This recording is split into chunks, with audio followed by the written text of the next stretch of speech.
searching for. Whoa, coming in hot. coming in hot. Sorry about that, guys. Sorry about your eardrums there. But welcome in, everyone. Welcome in. Sorry the cough. Just got on the live and I'm already coughing. That's not a good sign, is it? But what is a good sign is I have all three. I have to say three now. I have all three of my girls in here with me tonight. Can you believe that? Can you believe that? The dog's not growling at the cat. The dog's growling at the other dog. But yeah, they got two back here. If I move out of the way, two on one bed. There's another bed over here, but heaven forbid, they don't share a bed. And then we got the cat. Got the new cat. Hey, and Rocky wasn't, and the other cat was not growling or hissing at him a minute ago. So there's that. So I just want to let you guys know. So, it's been the prayers or whatever you guys, the good vibes you guys have been giving me are definitely working because they're all getting along and you can't hope for better. So, but thank you guys for all being here tonight. I do appreciate it. If you're new to my channel and you're like, who's this lady?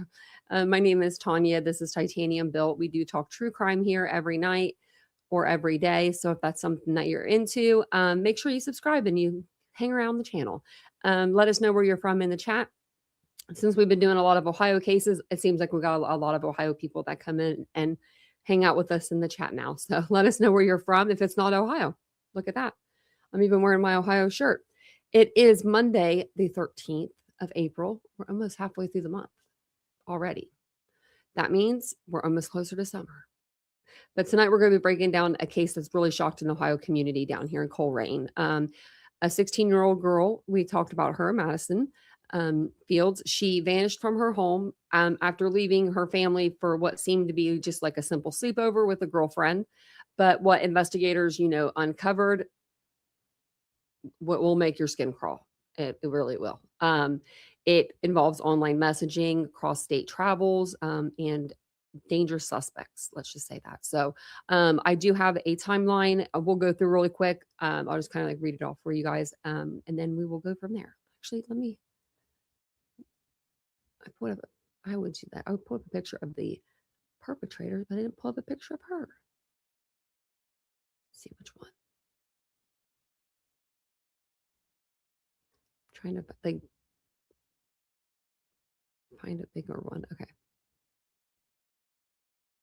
Like a fuller picture. And thanks for being here. Let's see who's in the chat while I'm fumbling around here. And if you guys don't mind, hit the like button. Hey, Deb Deuce. I know. I'm going to go over that tomorrow because we went over that and then it wasn't true. So I wanted to see the documents. So documents are out and I've been looking for them. And as soon as I find them tomorrow, we're going to go live on that. Two eagles or eaglets. Eaglets, is that what they're called? Ravens are bothering them. Oh, the mom's chasing them. Ooh, I like that feisty mom. Hey, Princess. Hey, Tracy. How's everybody doing tonight? So yeah, it had some of the court documents. So I want to read them all. It'll just take me a couple minutes to find them. I can find them on the Pacer app or Pacer website. Pacers for like federal cases. So I can look it up, I think through there because they're charging them as an adult. So there's documents definitely out. So, and this time is true. Okay. I guess they were looking at them back then when, just really quick before we talk about Madison's case. I guess that they were looking, and they've been looking at him, but they did have him come into court. And I think he did like some sort of disposition or something like that. He gave some sort of, statement.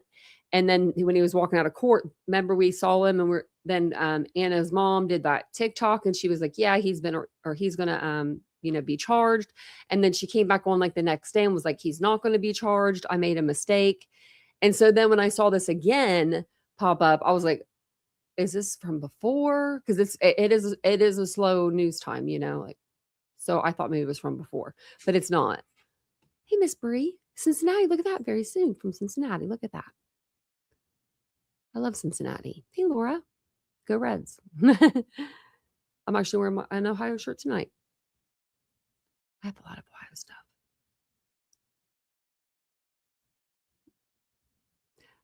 Are we surprised? I'm surprised that they don't have him in custody.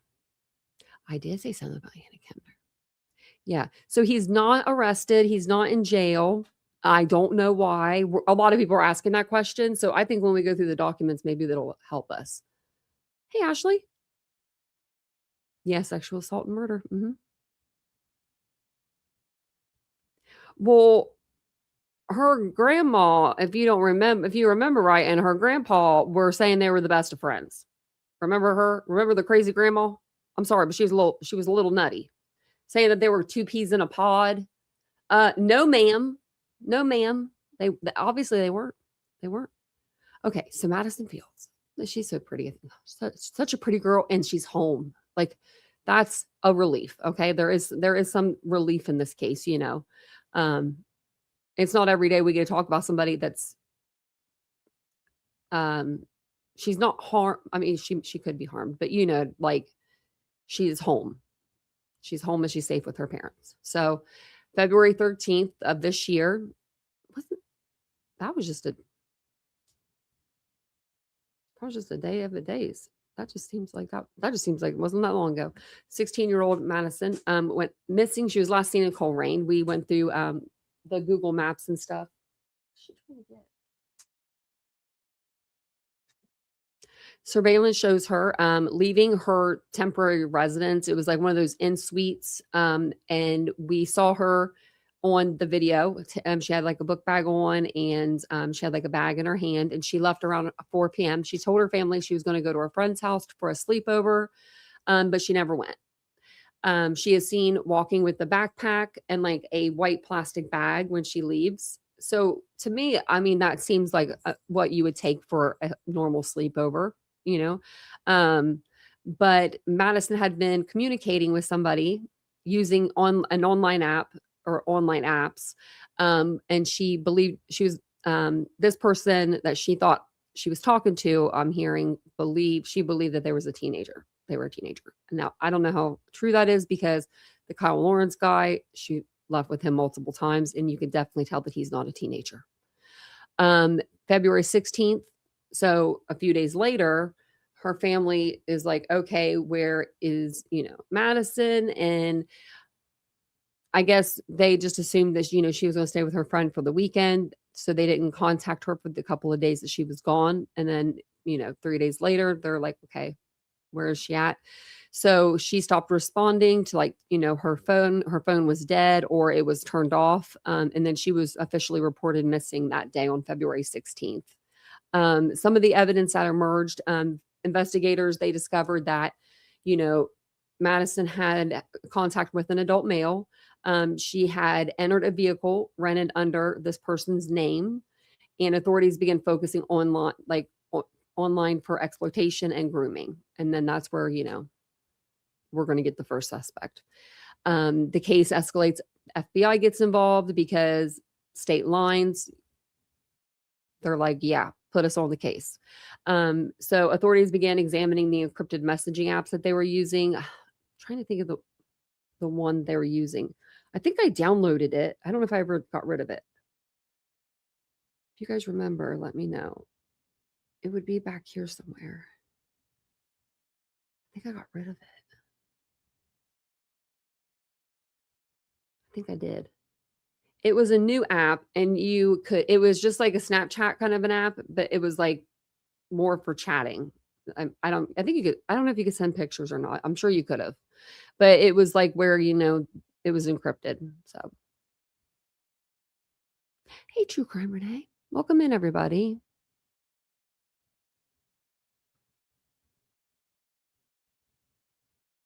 Oh, her real grandpa. Oh, I thought you were talking about the one was a little nutty. So we get Kyle Lawrence, who is our first, suspect. So his name is Kyle Lawrence. He's 43 years old. He's linked to Madison. Allegations include travels from New York to meet her, offering items like, vape pens for sexual contact. vape pens. I mean, that's what it comes down to. It just, I mean, this guy's sick. So basically law enforcement tracked him through through state lines. I'm pretty sure he took the route that we all told him probably not to take, the one with all the tolls. He probably took that one. So she had been missing since February, and then on March 13th, she was found. She was found located alive, thank goodness, in a Florida hotel. She was with a guy from Tennessee. They weren't releasing his name. Then they released his last name. And I think they even said last night on the live that we could figure out who he was by his last name. It was last night. And I was like, because it was like a name that wasn't like, known. Like, it wasn't like a Smith or a Jones or something to where there'd be a million of them. So Kyle Lawrence, he's from New York. He's 43 years old. Let me give you a picture of him. Look at this guy. Charming feller. He was communicating with Madison. So investigators say that he did meet up with her in person, and it was on multiple occasions, and that they went to hotels together. He is facing federal sex crime charges, including traveling to meet minor for sex, transporting a minor across state lines for illegal activity, and then possession of child sexual abuse material. Very serious charges here. So he could get anywhere from 10 years to life. Hopefully he gets the latter, He is a key suspect, though, that is connected to that was connected to her before, like, she even disappeared. He was there coming in, getting her in the Jeep and stuff like that. And I think that he had her walk down even further away from the camera so that he wouldn't have been picked up. But I think he got picked up on the way back home anyway, or wherever they were going, wherever they were heading off to. No, Irish girl shouldn't have. So then I did get this from the United States Attorney's Office, Southern District of Ohio, the best district. I don't know. I think that's my district, maybe. I don't think. Maybe I'm Southern District. So it just tells us kind of what happened, and then we'll read the indictment, and it'll tell us exactly what they did. So a New York man was arrested. This came out February 27th. This was back, when he got arrested, and then we literally knew there was a second suspect, and we didn't know anything until like the last couple of days. Like the last couple of days, they've been dropping the documents, and it's like, oh, he has a name now. So he was arrested last night, and this is Kyle Lawrence, on federal sexual exploitation charges filed in the Southern District of Ohio after investigation into a missing Coleraine teenager revealed he was previously involved with the minor. Oh, and we actually had a video of him walking to his vehicle when he tried to meet another minor. Remember? He tried to meet another person in the mall and got caught by some YouTubers or some people that were like streaming. I don't know where they were streaming from or to, but yeah. And he was in Canada when he did that. So he just decided, okay, I'll just stay in the United States and do it. Kyle D. Lawrence, 43 of Buffalo, New York, was arrested at his residence. He appeared in federal court in New York today. According to charging documents, on February 16th, Coleraine Township Police began investigating the circumstances surrounding a missing teenager. Officers reviewed video surveillance from the minor's home and discovered that in January, the teenager entered a black Jeep Grand Cherokee with New York license plates. License plate readers and receipts confirmed that Lawrence allegedly rented the vehicle and that he and the minor stayed at a Cincinnati hotel together on January 31st. Now, where was she telling her parents she was going? Staying with a friend again? I mean, maybe. I don't know. That's scary. It was discovered that Lawrence was the subject of a report to the FBI in May 2024. Lawrence was confronted by a citizen vigilante group while in Canada for allegedly traveling to Canada to have sexual contact with the purported 15-year-old girl. Agents in Buffalo had previously been in contact with Lawrence in response to the report. Well, what happened? What do you mean? So Buffalo police made contact, and what happened? I mean, nothing. Further investigation by the FBI revealed 2 cyber tip reports to the National Center for Missing and Exploited Children, and CMEC, which we've donated to them on this channel multiple times. regarding Lawrence's Snapchat account and child exploitation activity. On February 26th, FBI agents in Buffalo executed a federal search warrant at Lawrence's residence and seized several electronic devices that contained child sexual abuse material. An affidavit details that Lawrence told agents he communicated with the minor from Coleraine on Snapchat and traveled to the Cincinnati area twice in January to meet up. He used the location services on Snapchat to locate the minor when he picked her up. And I told y'all how scary that Snapchat, if your kids have it or if you have it, make sure your location's off. I mean, turn it on for a minute and go check yourself out. You'll be so surprised at how accurate it is. It'll put you in your damn home say I live at 11111. Right there. It'll say it right on the roof. There she is, right there. It's scary.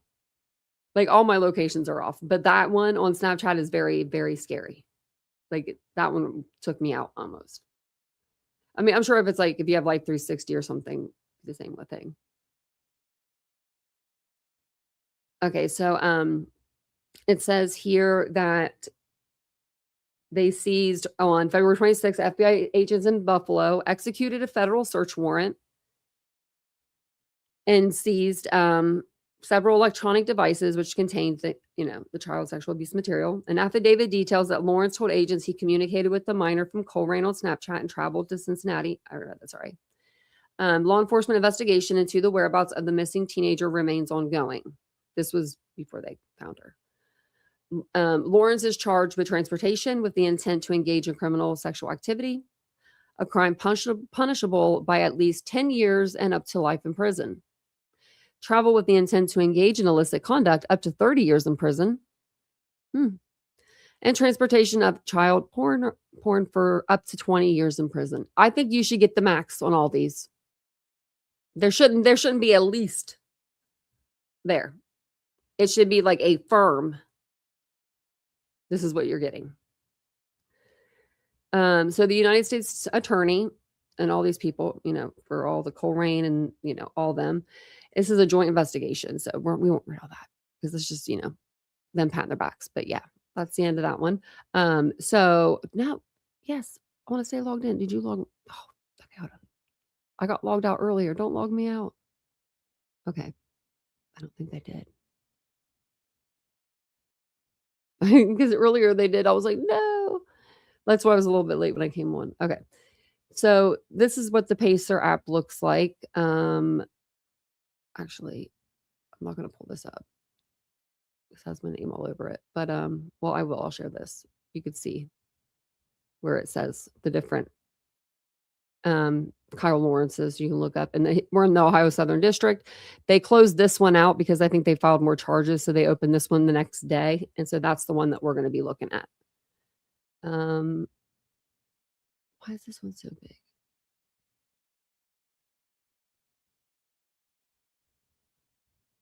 I'm just making sure, okay, that I'm not all over this or anything. I guess if my name's out there, it's out there. It's not the biggest deal in the world, So this is Kyle Lawrence's criminal docket for the case number up there. It was date filed 3/12.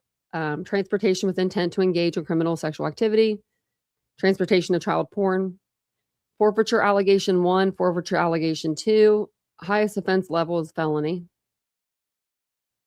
He's represented by Kyle Healy, which is the United States Attorney's Office. I think that's probably a public defender or actually it's retained. So, but we're going to read over this document here, the indictment, and it's only 3 pages for him. The other guy, Stephen Negron, that we're going to talk about tonight, his is 14 pages. So he's got a lot more. I don't know to say. I don't know. There's a lot more in his, so he has a lot more to kind of going against him, I guess. But I'm hoping. I don't know why they didn't. They didn't charge him for the other 2 times that he came and got her and took her to a hotel. So where are those charges for Kyle? I don't know. They're only it looks like they're only doing this one this I don't know. Okay. So grand jury charges count 1, transportation with intent to engage in criminal sexual activity on or around, I guess they did, January 19th, 2026 in the Southern District of Ohio and elsewhere. The defendant Kyle D. Lawrence did knowingly transport an individual who had not attained the age of 18 years, to wit, and it's MF, it's going to be Madison Fields. The other one says MV and it's minor victim. So, who at the time was 16 years old in interstate commerce by transporting Madison from Ohio to Kentucky with intent that the individual engage in sexual activity for which any person can be charged with a criminal offense, namely rape in the 3rd degree, which was a criminal offense under Kentucky revised statute because they were in Kentucky. So it looks like he only took her to Kentucky. Maybe the other guy picked her up from there. We'll find out more, as they come out, the documents come out. So then count 2, transportation of child pornography. On or about January 19th, 2026, in the Southern District of Ohio and elsewhere, the defendant, Kyle D. Lawrence, did knowingly transport in and affecting interstate commerce by any means, including computer, child pornography as defined in Title 18 United States Code. To wit, Kyle D. Lawrence transported from New York to Cincinnati, Ohio, and from Cincinnati, Ohio to Kentucky, an Apple iPhone 15 Pro cell phone containing child pornography.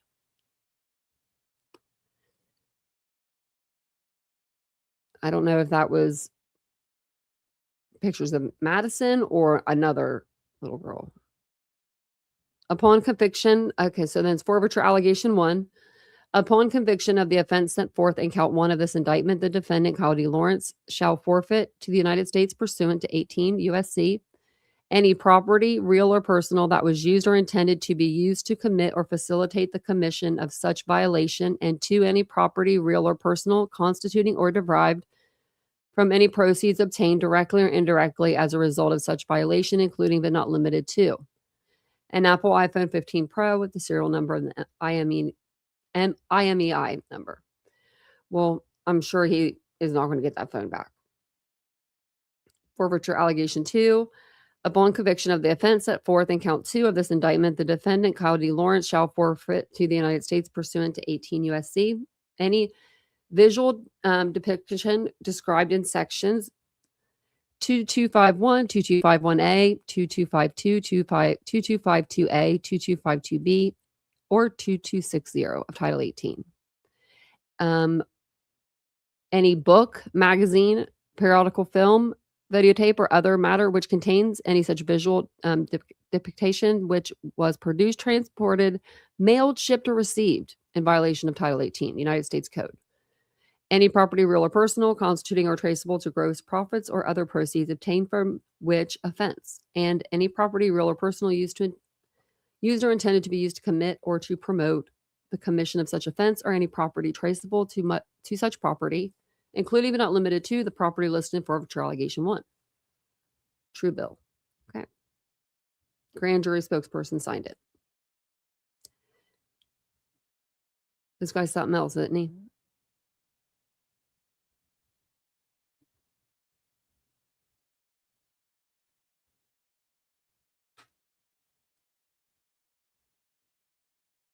Okay.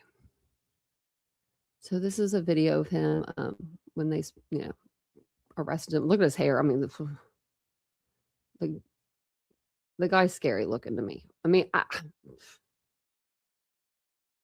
if I was a 16-year-old girl, there's no way in hell I'd get in a car with this guy. I don't know what. I don't get it. I mean, I know I'm older, but I mean, when I was 16, there's no way. Like, what would he have to offer me? Vape pens? Like, you and your friends can't get together and, like, get some money together. Like, oh, we're gonna go to the movies, mom, and then you go get your vape pens. Like, I don't know. We used to hustle our parents for money. That's how we did all of our bad stuff when we were younger, you know? I mean, not like we didn't do like bad stuff, but you know what I mean? Well, yeah, we did. We did a little. We did a little, you know, we were I'm not gonna say it wasn't like, you know, but nothing like this. So it's crazy. The New York man tied to an investigation into a missing Coleraine Township teen girl is now. That woman,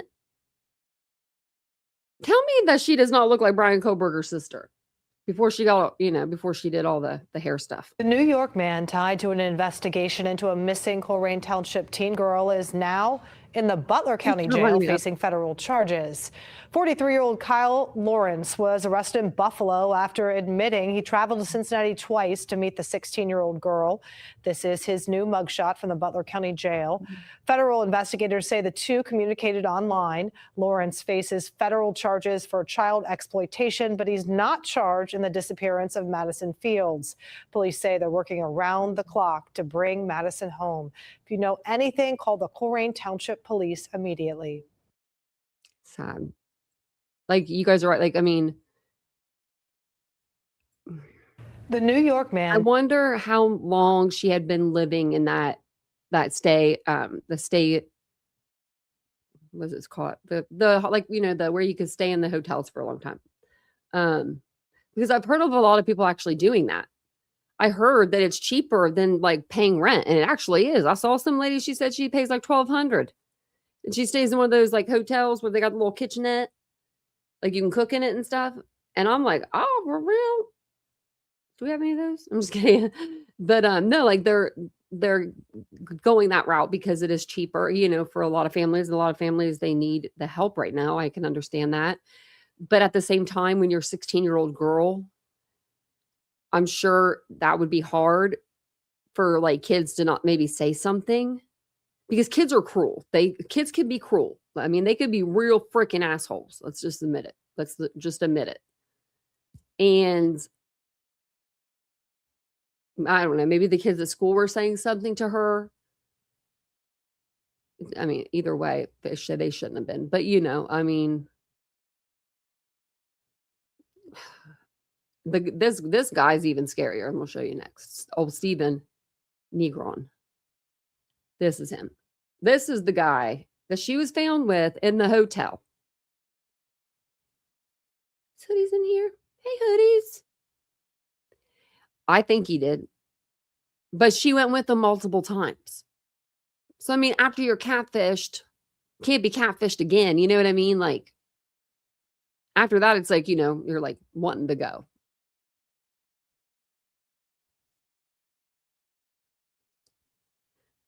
Like, this guy gives me the creeps. He gives me the creeps. Federal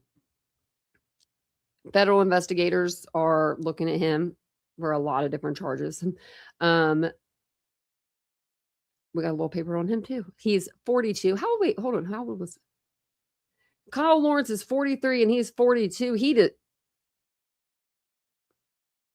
My sir, you've aged poorly, my man.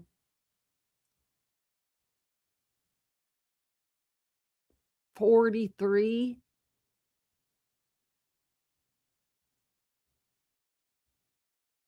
The Lord hadn't been good to you. You haven't been good to them.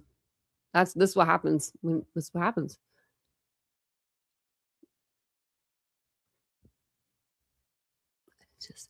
It's just weird to me. Both of them.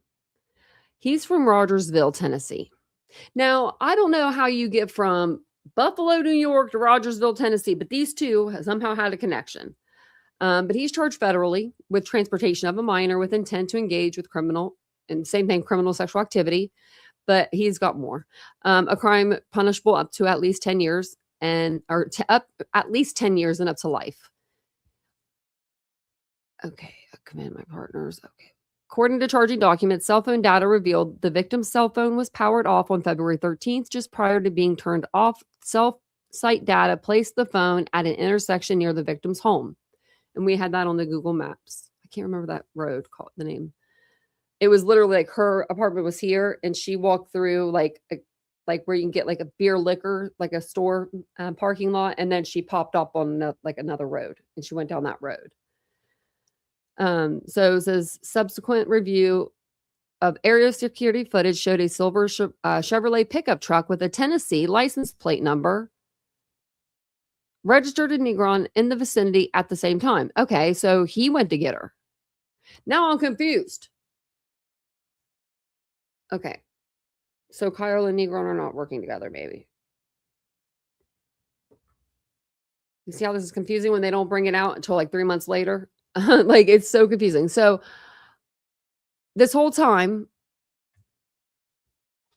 I thought Kyle and this other guy, this mysterious guy, we just got his name, I just got his name today. It's probably been out maybe a day or a couple days.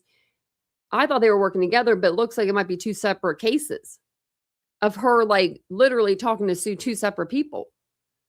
Like, she went off. I don't know why okay, this makes more sense. And the reason why it was Kentucky is because they crossed the bridge. Remember, I told you guys, if you live in Cincinnati, there's literally like bridges, like you can cross it and don't even realize you're in Kentucky. And you're like, oh, we're leaving Ohio. Like, you'll see the sign, like, Ohio, see ya. So that's probably why so they probably went to the hotel over on the other side of the bridge in Kentucky. That makes sense. And then this guy comes along.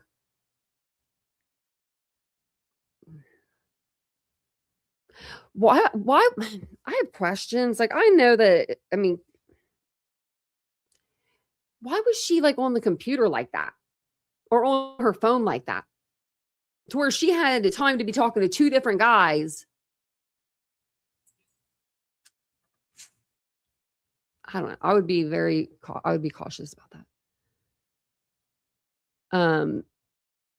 They didn't get very far. They had plate readers. They tracked the truck's previous travel southbound through Kentucky into Tennessee.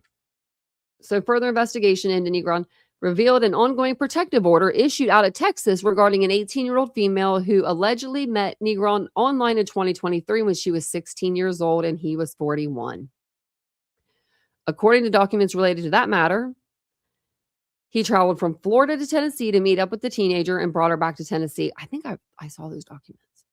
He allegedly drugged her, sexually assaulted her, and threatened violence to her and her family. I wonder if he did the same with Madison. Why wouldn't he? Right? He did it with one person. Apparently it worked. Really, not really, because it was an ongoing protective order, so she did end up talking. On March 12th, FBI agents in Tennessee executed a federal search warrant at his home and found evidence of a new cell phone number. GPS pings on that cell phone number led agents to the Quality Inn and Suites Riverfront Hotel in Florida. The Quality Inn. Isn't that where she was staying? Where was she staying? Bless you, Vincent. Let me get on my Google Earth. Because I think I should still have it. Like, it might pop right up. Is it this one? No, it's not that one. That was from, I forget what case that's from. Oh, I gotta close my eyes because I cannot stand it when it takes me up in the air. It takes me down. Okay. Shoot, it's not this one either. I think next time we'll start naming these. I don't have these names. They're just untitled. March 6th, that could be it, or February 21st. February 21st, maybe? No.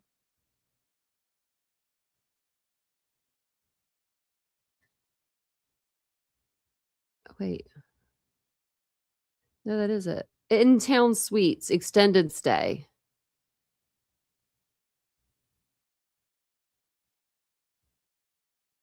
And the Quality Inn. Not much better, right? Like, not at all.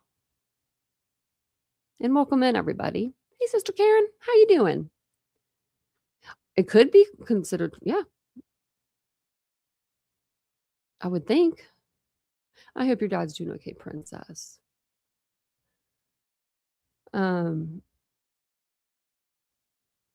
So then court documents detail that he had driven to Florida in a work truck, a white Dodge Ram with a Virginia license plate. On March 13th, law enforcement officials located Negron and the victim in Florida and arrested him on charges out of Eastern District of Tennessee related to the former Texas victim. He'll be transferred to the Southern District of Ohio to face his charges here. Okay. And then this is just like, we did it, everybody. That's, at the end, they say that. Oh, wait, I want to stay logged in. Okay. Man, this thing will log you out in a second. Okay, so we'll just pass that. This is his file. Okay, so this is... Okay, so he's pending counts, transportation with intent to engage in criminal sexual activity, and then forfeiture allegation. And isn't the Kyle Healy the same person that was retained for Kyle? I'm not the same.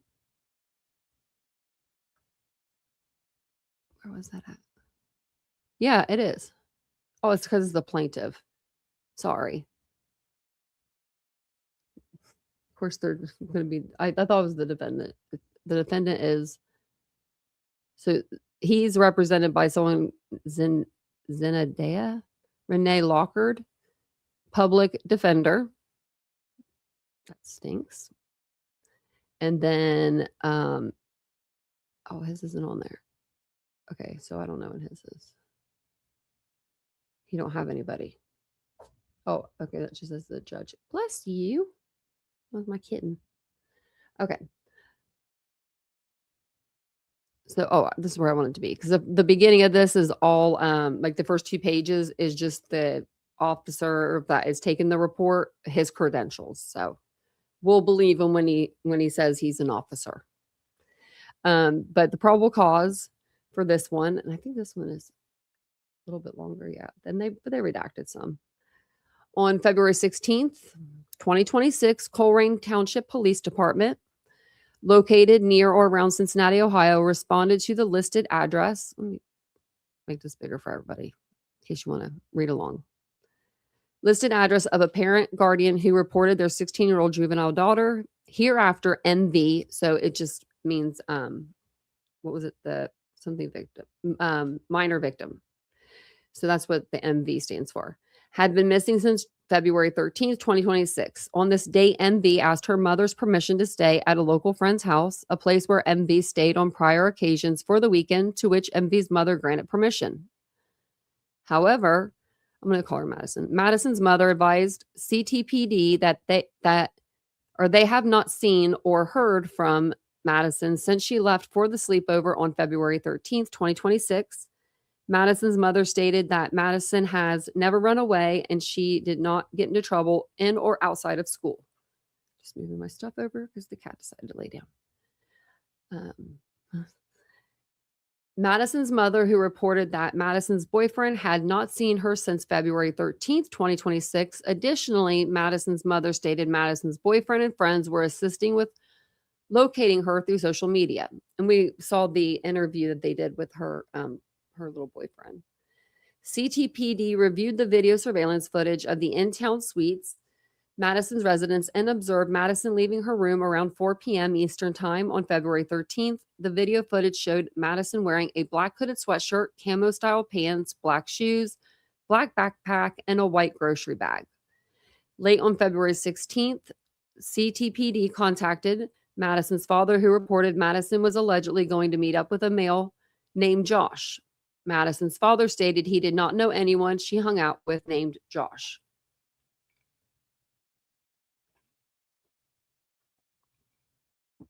Josh sounds like an older name. I mean, are there younger? I mean, Josh was like popular. I feel like that was like a popular name when I was younger. Even older than me. The name Josh. People still name their kids Josh. I mean, it's a cute name. So, yeah, you never The same day, CTPD received an update from Hamilton County Dispatch stating that Madison's friend received a text message from an unknown person using telephone number. Oh, they just put it all out there. We'll just say they'll just say 5214 at the end, who claimed to be Madison. The text message stated, "Tell redacted I am okay." Redacted was believed to be MV's. Okay, so Madison's boyfriend, I figured. The friend advised she attempted to contact the number again and received a response stating it was not Madison and she will get raped and is being raped. What? Oh my God.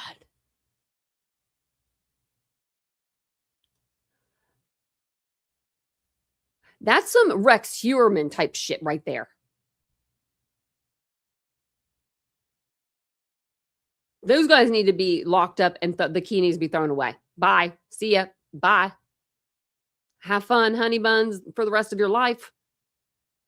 It is a biblical name. I like the name Josh, but I just feel like I haven't heard it like a lot since I was like a kid. Like even like Ellen Greenberg's dad's name is Josh, and that kind of cracks me up whenever I hear that, just because he's like an older man, you know. So okay.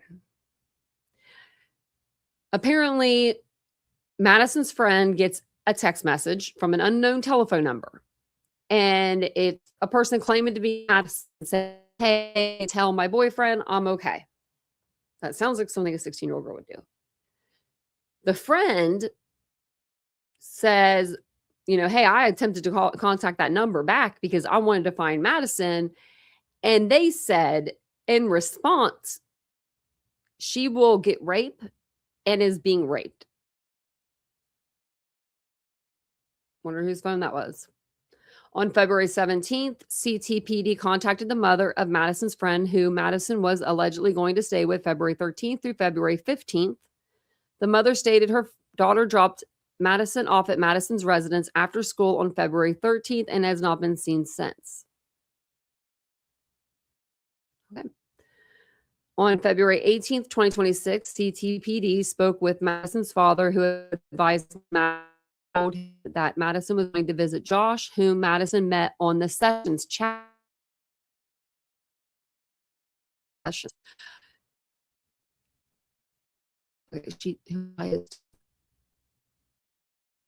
Hold on.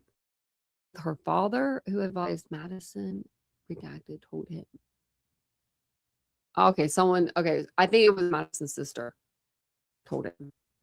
Madison provided CTPD with Madison's cellular telephone number. It's going to be here after the victim phone. Madison's father also provided CTPD with user identifications for multiple social media accounts utilized by Madison. From February 16th through February 18th, CTPD received multiple tips of possible sightings of Madison. However, CTPD was unable to locate Madison. Various tips and leads had been received regarding the whereabouts of Madison, and all have been unfounded. As investigators found a lack of online presence or verifiable leads, investigators believed to analyze security footage recovered in the area and/or presumed proximity of Madison's disappearance. An anonymous tipster who resided on Brolin Drive stated they saw Madison getting into a white or gray colored pickup truck. The affiant who received this tip by way of third party after an organized search on February 19th, 26, attempted to locate the anonymous tipster for more information. However, the affiant was unsuccessful locating the individual who spoke to the search party members. On February 24th, Madison's redacted told CTPD that Madison, I think this is her sister, I don't want to say it, but I think that's who it is, frequently redacted, let's say probably maybe like chatted on the Sessions app. Redacted stated that on or around January 31st, 2026, Madison met a person online that she called Dad Bod and spent the night with this person.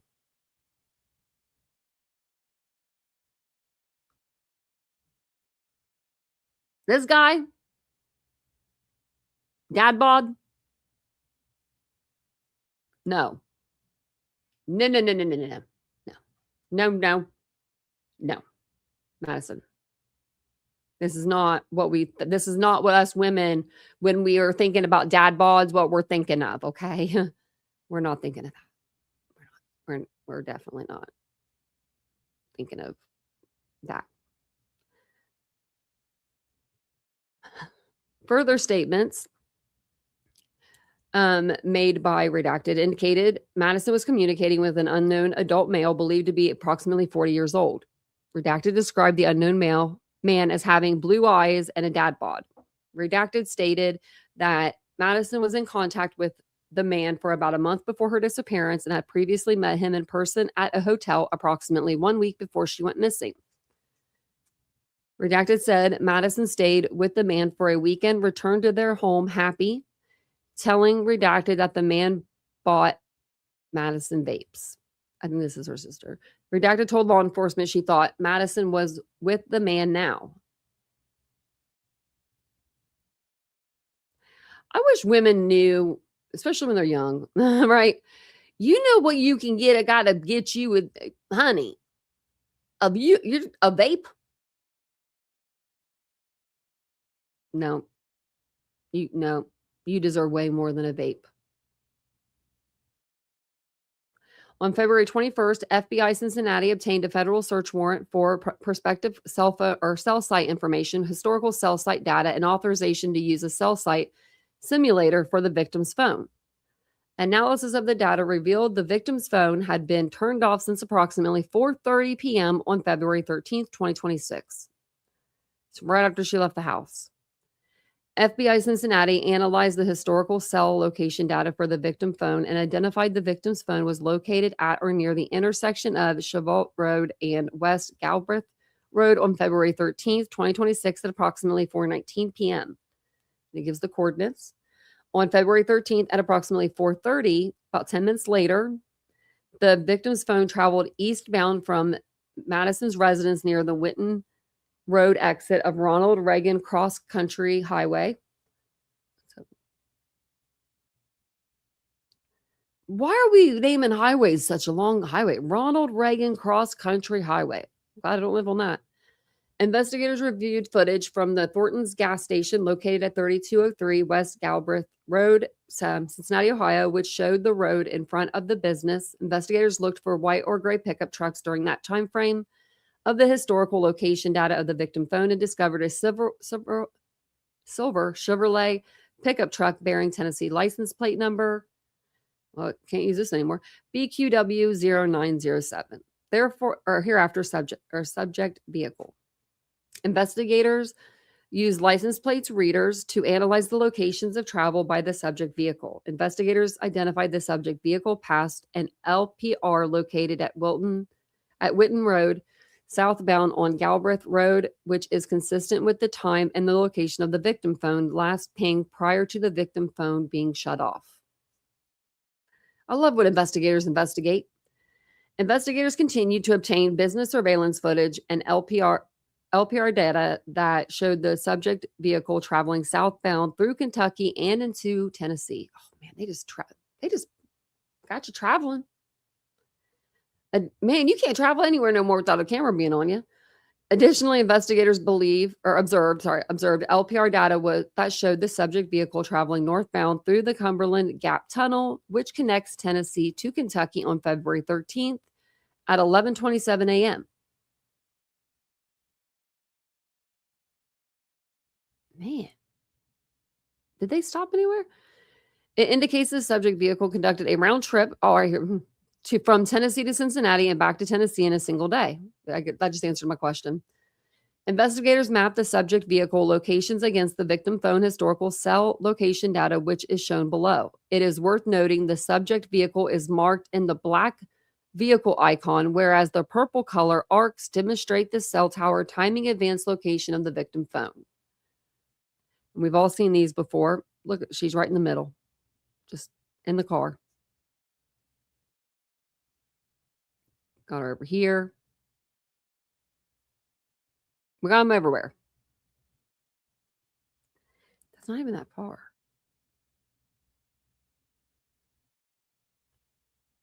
I'm trying to see where this is actually at. This must be in Kentucky, I would think, because it doesn't look familiar to me. Motor vehicle database checks conducted by the investigators and Tennessee license plate number, his license plate number, resolved to a 2023 Chevrolet Silverado gray pickup truck registered to Stephen Lawrence Negron, born in 1983, with an address listed as 209 Gibson Street, Rogersville, Tennessee. I wonder if we could look that up on the old Google Maps.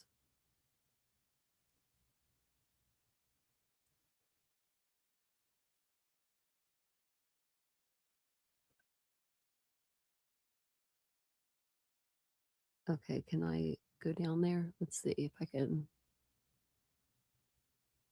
Wait, hold on, don't put him down yet. Oh, wait. Oh, you put him down too fast. Okay, now I gotta go back up. I was gonna see if we could like see what his house looked like, because I'm curious, you know what I mean? I don't need it. I just want to search. Okay, so I have a cat right here. That's the problem. Here. Let me move you. You're sleeping anyway. Oh, she made her little noise that she makes. She's cute. Okay. Now I can now I can move this. Okay. Just trying to figure out how to. Looks like it's right here. 209.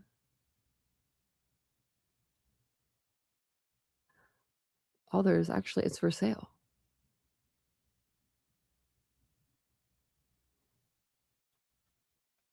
I don't know.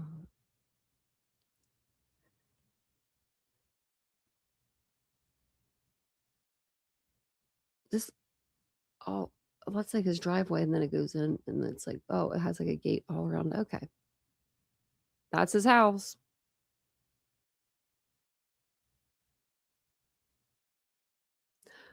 Oh, yeah, you have to be homeless shelters, yes.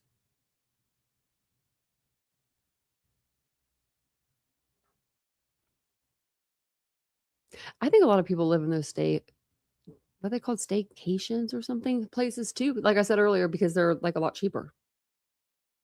I mean, like then I was trying to find where we were. Then like I guess even a regular rent or mortgage right now. The plus side, this is what I was thinking about it actually, but this is somebody that's older, so this would be something that I would enjoy. Don't they like change your like bed sheets and stuff for you like all the time? It's just like a regular hotel, right? But it has like a kitchen, or how's that work? Because if they're making the beds every day and like all that good stuff, I'm gonna go stay in one myself. Like, catch me at one. Okay, I have like trying to part my hair there a little bit. Okay.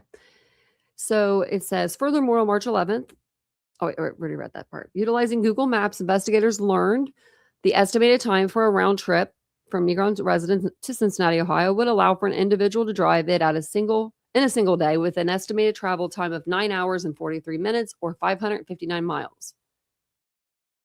Really? They did that? Open source information obtained from Tennessee Property Assessment Data website revealed Negron as the current owner at 209 Gibson Street as of March 2026. Well, I don't know when that picture was taken. It was probably taken a lot longer. It was taken. Can't you go somewhere like and it'll let you change it? Forget. See more dates. Oh, you can't. Really? Why not? Can you see them down here? Nope. Oh, I don't know what it is. Oh, I just pushed something that was on there. Okay. Information obtained via legal process from the Rogersville Water Department. Oh, I thought they were going to say how much water they was using. Revealed an active water utility and billing account registered at Negron at 209 Gibson.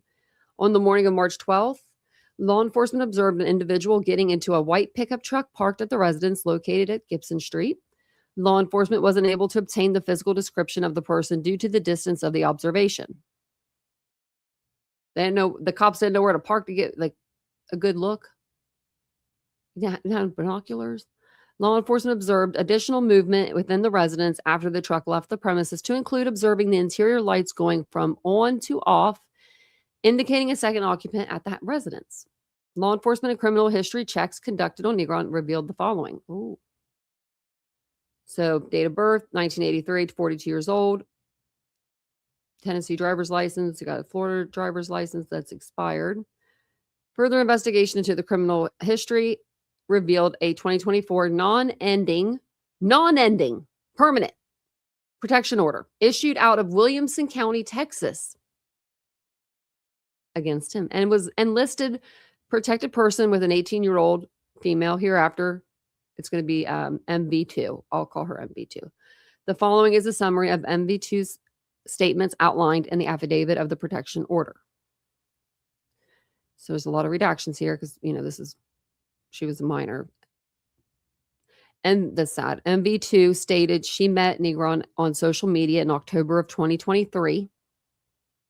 So he's been doing this for a while and began an online relationship. At the time, Negron was 41 years old and she was 16. What the hell y'all want with a 41-year-old man? Ew, that's so gross. That is so gross to me.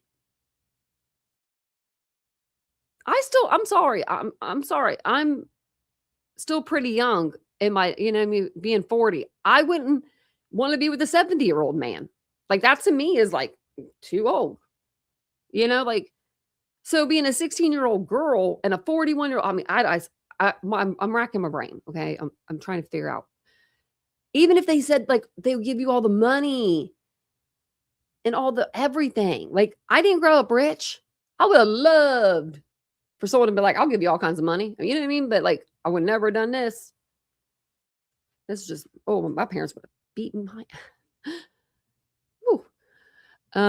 This is just sad. They had to have groomed her somehow, though. So I know that there's something that they did. Do you know what I mean? And I'm sure they knew in their head, being 40, 41 and 43, they know what to say to her, right? I'm just trying to think of what it racks my brain because she's such a pretty girl and she just looks like she's a smart girl. She's made some dumb decisions, It's just sad.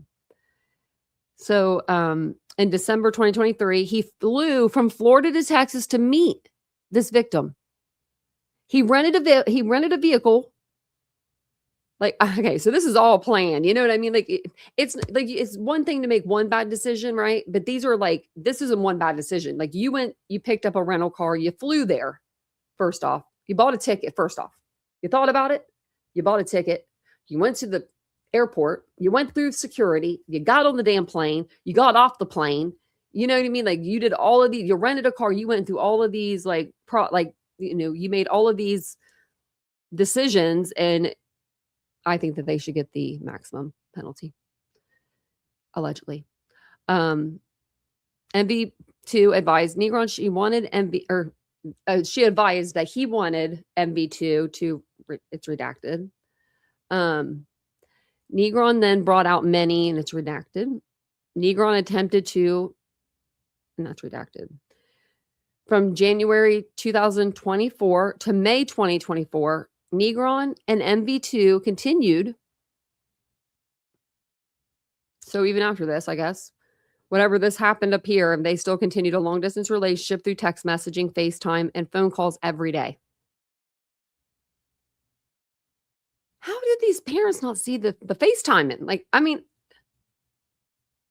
don't know. Maybe it's just like they go in the room, leave me alone, Mom, Dad. Negron told MV2 that he wanted to redact it and that he wanted to, okay, it's all redacted. Negron also told MV2 that if she ever ran away from him, he would break MV2's ankles and toes. That's never heard that before. Negron also made MV2 download the Sessions chat application.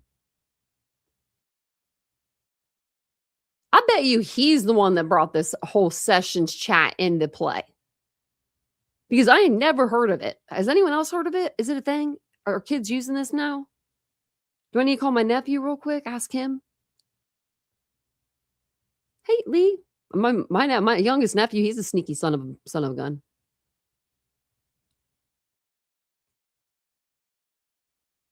Me either.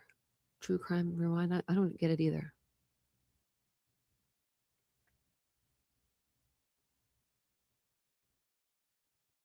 I think these guys said some stuff to her. But still, it would still be like, I don't know. I just wish that, I wish it was reversed sometimes. Like, I wish we knew, like, I don't know, more like less when we were like older. I feel like we're getting like we should know all this stuff when we're younger. Like, don't do this thing. So MV2 advised there was only child porn on sessions, and Negron made her do something.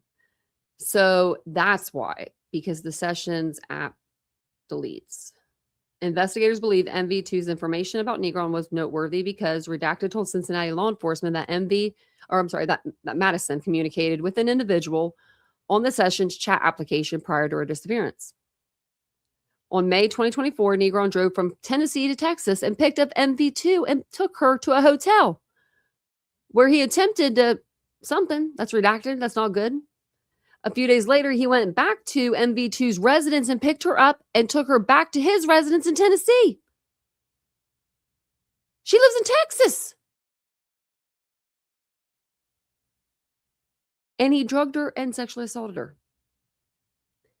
MV2 stated that when Negron was arrested in Tennessee, Negron stated he would always find MV2. She was probably scared to say anything. According to research conducted in law enforcement databases, criminal history inquiries, and court records, Negron was never convicted on any charges related to the protection order and activity involving MV2. However, a criminal complaint related to this incident was recently filed in the Eastern District of Tennessee against Negron, as outlined below. Look at that. Law enforcement databases inquiries in March 2026 revealed Negron is the only residence occupant. Wonder why I needed the wheelchair ramp then. For fun? I thought maybe he lived with his mom or something. Or like, a parent, they help parent. Okay, so this is what they got whenever they went and searched his house on March 13th. Okay. Give me 1 second. I'm going to grab my drink.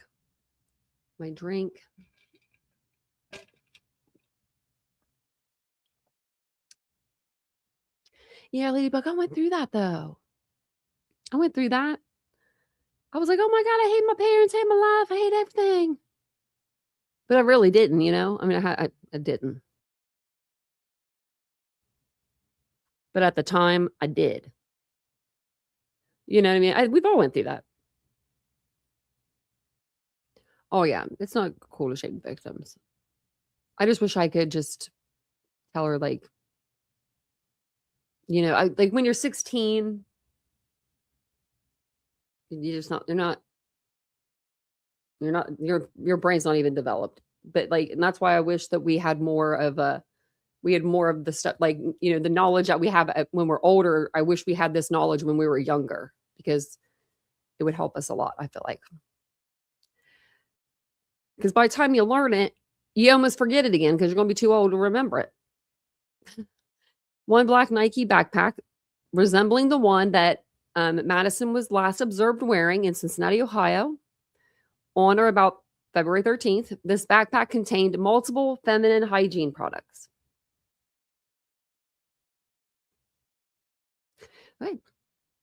Multiple articles of clothing which appeared to belong to a juvenile female. Law enforcement is not aware of any juvenile females known to reside with Negron at 209 Gibson Street. One Metro by T-Mobile SIM card container with no SIM card. One box for a Motorola Moto G cell phone with the following handwritten text. 216 Negron, and then it has a 931 number. A photo of the items described in above bullet points C and D is included below. I haven't bought a calling card in years. On March 13th, law enforcement submitted a request for extingent GPS pings and subscriber information for the T-Mobile self-assigned telephone number, and at the end number is 6114. and it's going to be subject cell phone. Law enforcement began receiving information from this request on March 13th, 2026. Law enforcement has reviewed the results obtained from this request and learned the following. T-Mobile identified Stephen Negron as the subscriber of the subject cell phone. T-Mobile provided historical cell site information and cell phone GPS pings for the subject cell phone. This data identified the subject cell phone approximate location as Rogersville, Tennessee on March 12th, 2026, and its approximate location as Palatka. I don't know how we say this word in Florida. Well, it's a place in Florida. Palatka, Florida on March 13th. What's in Palatka, Florida? Anybody know? Law enforcement identified the Quality Inn and Suites in Palatka Riverfront, Hotel 201 North 1st Street in Palatka, Florida, in the approximate vicinity of the target cell phone based on the approximate GPS location information provided by T-Mobile. Law enforcement obtained tenant information telephonically from the Quality Inn and Suites, which identified Negron and one minor as the tenant renting room 142 of the hotel. On March 13th, 2026, law enforcement located Negron in Palatka, Florida, and arrested him pursuant to a federal arrest warrant. And it's the one out of the Eastern District of Tennessee for the other girl. Law enforcement located him operating a white Dodge Ram bearing a Virginia license plate. Following the arrest of Negron, law enforcement located Madison on the premises of the Quality Inn and Suites. Madison made statements to law enforcement upon recovery, indicating that there was redacted Negron. That there was, I'm trying to figure it out. I don't know. A cell phone was recovered from Madison's person upon recovery. Due to the statements made by Madison, law enforcement and victim specialists transported Madison to a local hospital and child advocacy center for sexual assault nurse exam and a follow-up forensic interview. That's not good. The following is a summary of statements made by Madison during her forensic interview. Madison met Stephen Negron online on the application Tumblr. 40 years old and never been on Tumblr. Madison was redacted. Negron reached out to Madison and told her he could give her give her a better life, get her necessities, and get her clothes. Oh, God. Madison told Negron that she was 16 years old, and Negron told Madison that it was okay and that he was in trouble. Madison and Negron talked online for about a week before he came and picked her up. Negron did not communicate his age to Madison prior to picking her up. Negron picked up Madison on the residence in a gray Silverado. When he picked her up, Negron wanted Madison to get rid of her cell phone. Negron made Madison delete items in her phone and change her settings. He knew exactly. Negron directed Madison to the seat of his vehicle. Negron destroyed the phone during the car ride back to his home in Tennessee using a hammer and threw it out. I would be terrified.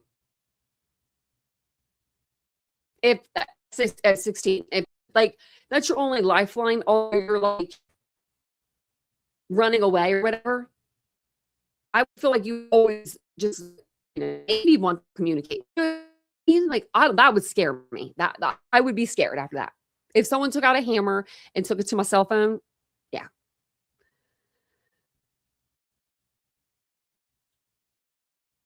I mean, they give her another one or something. When Madison arrived, it was a little different than what he had told her. You think we saw the house? I'm just saying. I'm not saying that to Madison. I'm just saying that in general. I know probably told her, oh, I have this really nice, really great place we can go. I'll buy you clothes. I'll buy you a puppy. I'll buy you whatever you want. You don't need your parents. They know what to say. So Negron got Madison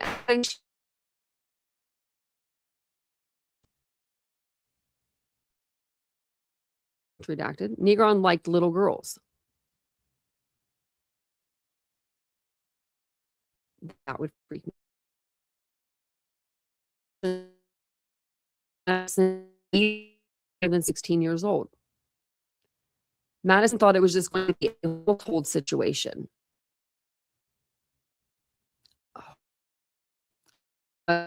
Redacted. Madison stated that she was already with him.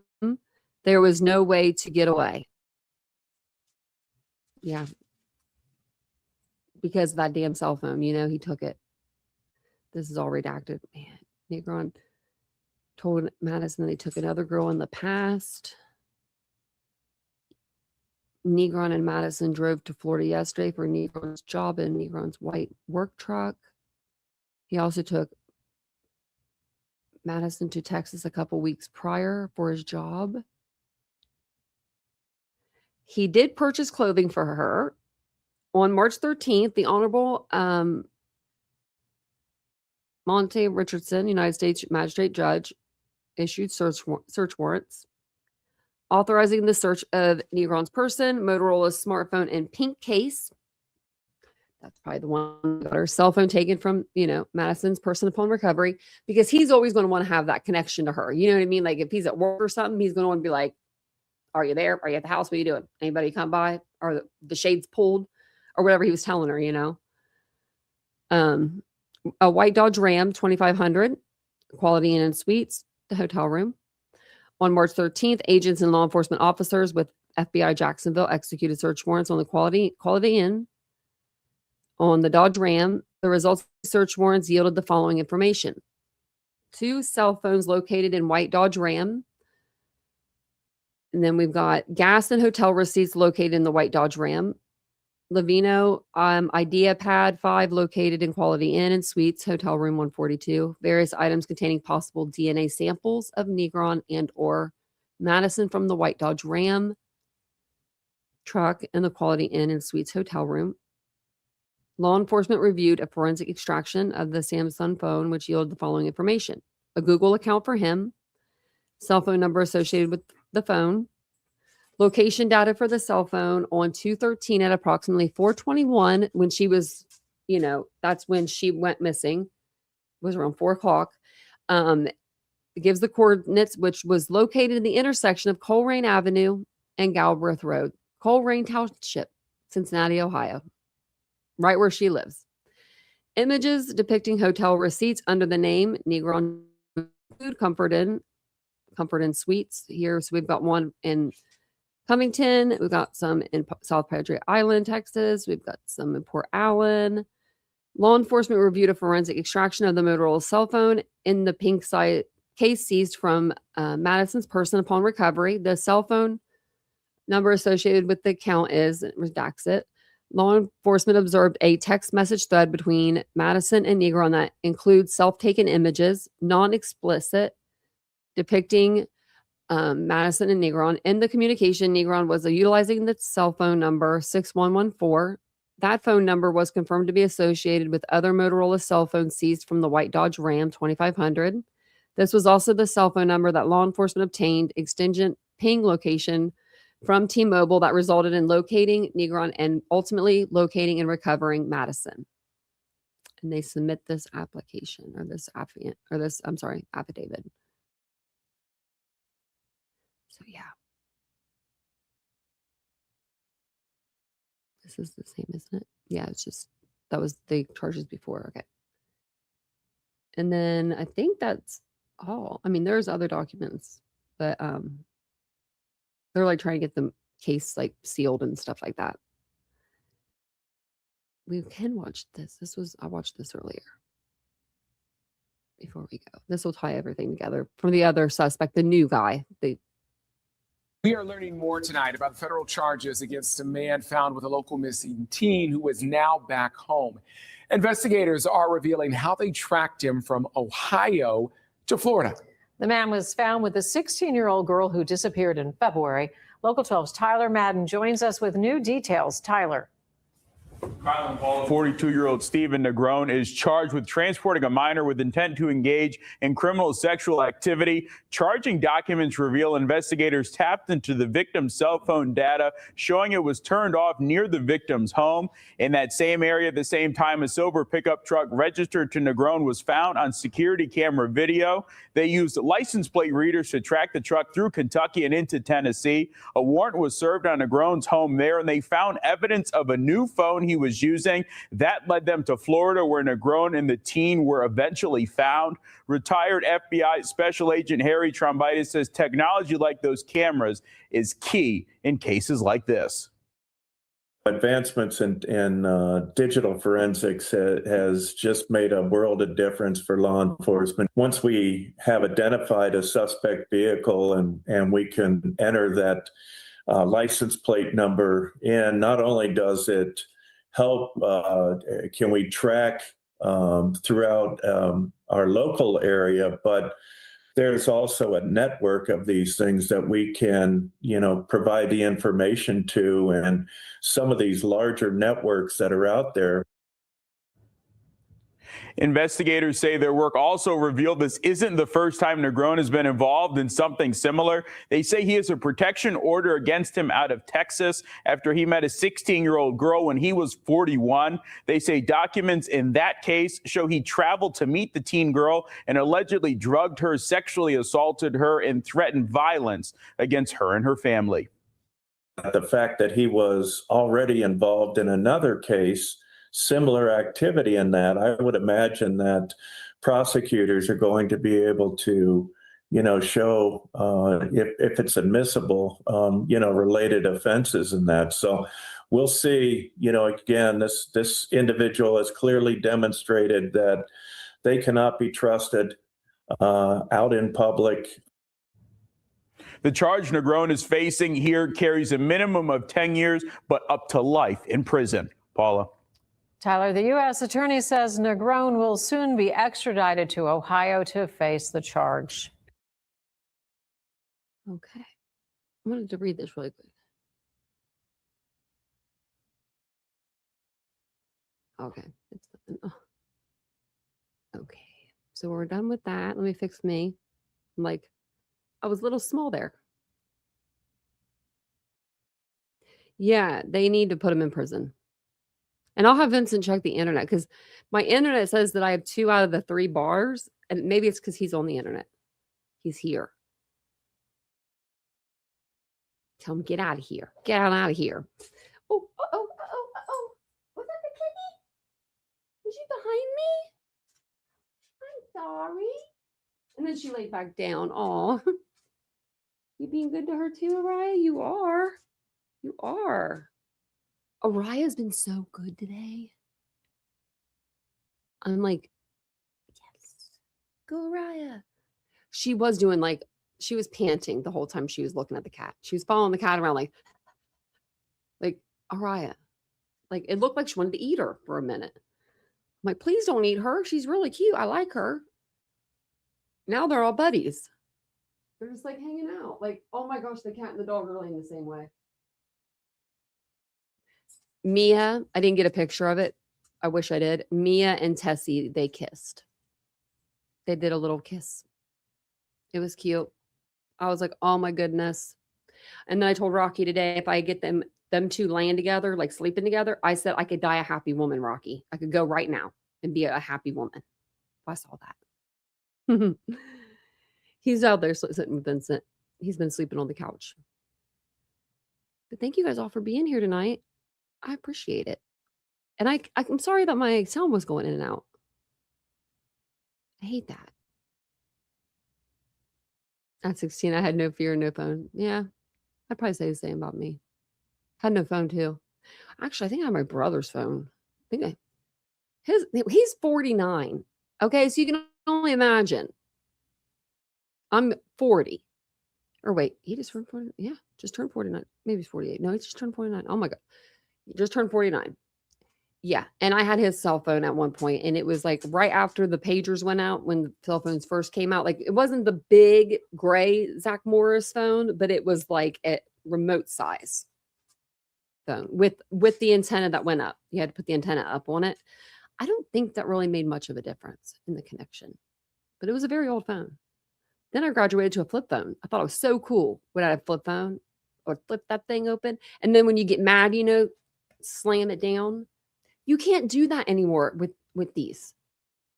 Where's the landline at? Whenever you know what I mean? When you get mad, you be talking to somebody on the landline, you slam that phone down. That was a good feeling. A lot of aggression went out in those phones. I had the Nokia brick phone. They gave it to me for free when I bought my other phone. That must have been the end of those. They did. They gave me the free phone because I bought another phone. It must have been like a 2-for-1 deal. Oh, I remember the free nights and weekends. I remember that. I remember. And then I remember I never did T9 because I never got it down. I mean, we had T9, but I never could do it like fast. You know what I mean? I was like the person that was just like, oh crap, I forgot the A. I'm all, you know what I mean? I got to the C, like I couldn't do it. I couldn't text. My friend, though, on the other hand, she could put her phone in her apron. She worked as a server and she could text so fast without even looking. And she would be texting 15 of us girls. I'm like, what y'all doing? Texting. Well, I'm glad you're here, Lee. My mom loved her Razor. That pink Razor they had. She loved that phone. Then my aunt got her one of those slide up phones. She's like, she didn't like it, but that's what she used. She never had the internet, though. She never had the internet. I don't know what that woman would have done if she got on the internet. I'm glad she didn't know how to do the internet. She'll send back a thumbs up. Vincent's mom sends back emojis now. Well, it's been a while. She started doing it a couple years ago, send he was like, look, my mom sends me emojis. I'm like, that's really, really funny. I didn't have a Razor. Did I? I had the BlackBerry. And that's back when you paid like $7 a month for insurance and you could take your phone back for any reason at all. And they would fix it for free. And so I was in there like once a month and I'd be like, I broke my back of my case. Like, cause the back, like the thing that would slide down for your battery, like I would break that. I don't know why or I'd get scratches on it. My friends worked there, so they'd give me new phones. And now you have to pay $100 million to get your phone fixed. You might as well just get a new phone, You still have your Nokias? Oh man. I have a couple phones that are older, but only like 2. I have like I have 3. I have one that's super old. That's like a prepaid kind of like a phone. It's like this. I don't even know if I can get pictures off of it. And if I do, they're probably gonna be the worst quality, but I should try. And then I have an iPhone 4, my first iPhone. And then I have an iPhone 6 up in the closet somewhere. But I might start taking my other phone to the gym with me, like into the gym. In case I like drop it. Because I mean, like, this one already needs a new phone cover.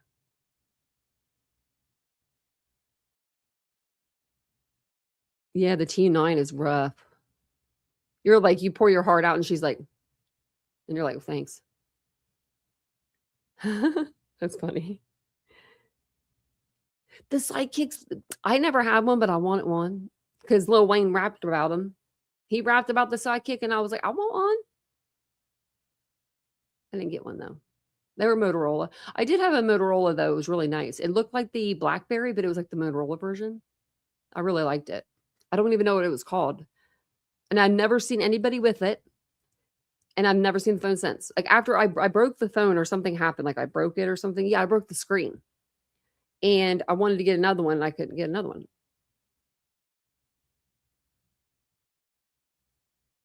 I like my iPhone. I couldn't be a Samsung or Android or Google or whatever it is. I couldn't do it. I couldn't do it. Even on the computer now. Like the computer is a lot different on a MacBook than it is on a regular computer. Like on your regular computer, I think you have like an X and like a little box or something to minimize and then maximize. On a MacBook, it looks like a light system. You have red, yellow, and green, and it's on the left side.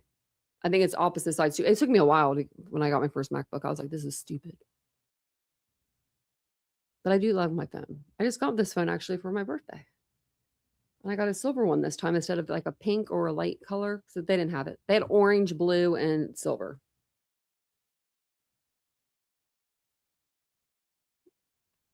Man, Lee's got the phone hookup. Oh, bag phones. Yeah. My dad had a car phone.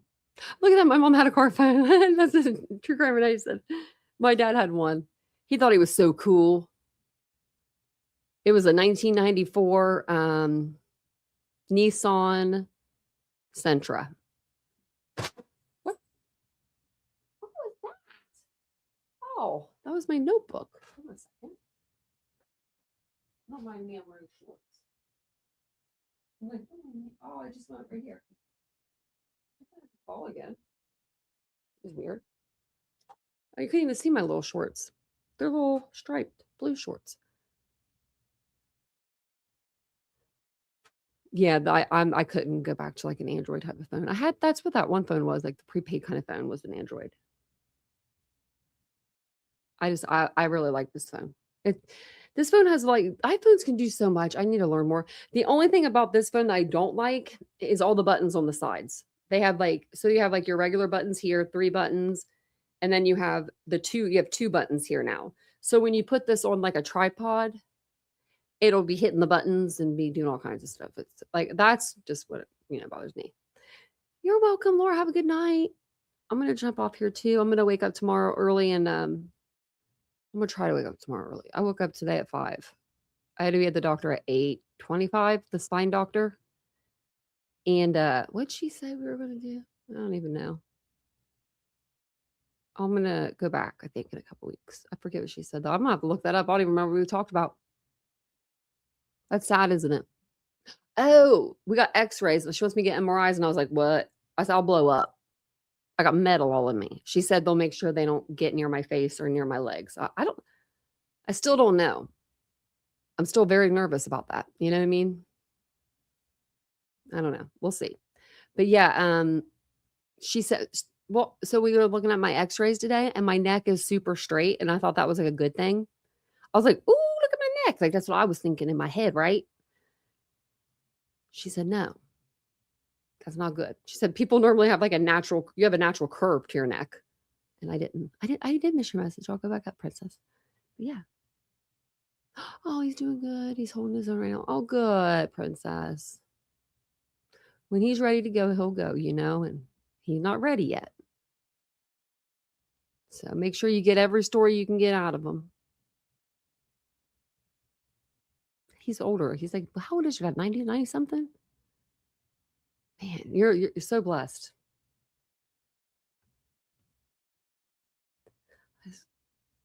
I just get nervous. I'm just afraid. Have you seen the MRIs and like someone has metal, like a metal cane, and they suck them through the MRI? That happened recently. I don't know what it was. I don't know what it was. I don't know if it was a cane or what. It wasn't cane. I think it was like a air tank machine or something. I don't remember. But when they put this metal in me, they told me you cannot do MRIs any longer. And I'm like, why? And they said, because you could blow up. And I was like, oh, that's all I need to know. How old is your dad? Princess, I thought he was older. 85. Oh, I thought he was, for some reason, I thought he was 94. Well, shit. I don't know where I got 94 from. Princess 85, though. That's a pretty big number. He's lucky to have you. He really is. And you're lucky to have him. I know when it was me and my mom, shoot. I mean, and my mom's birthday is in July. Like, there was like nothing I wouldn't do for that lady. I mean, to this day. So.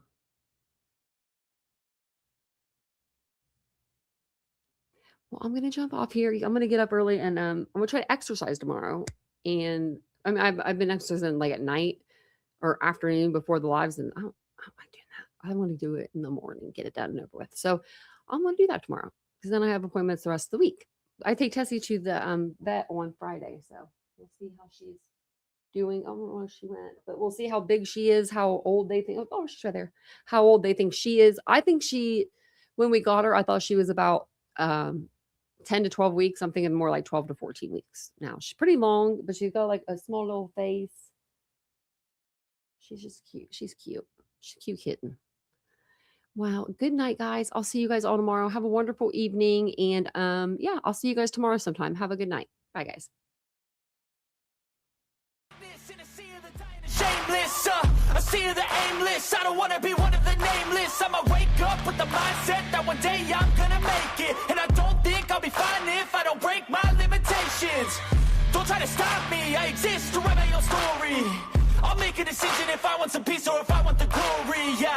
Don't want a life that is complacent or possibly boring, I just want a life that is worth every day exploring, My whole life I just wanted someone who would notice me. My whole life I just wanted to be somebody to be. Yeah, I just wanna be great.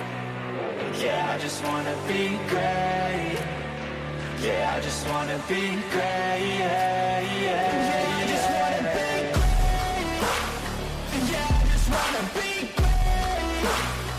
Yeah, I just wanna be great. Yeah, yeah,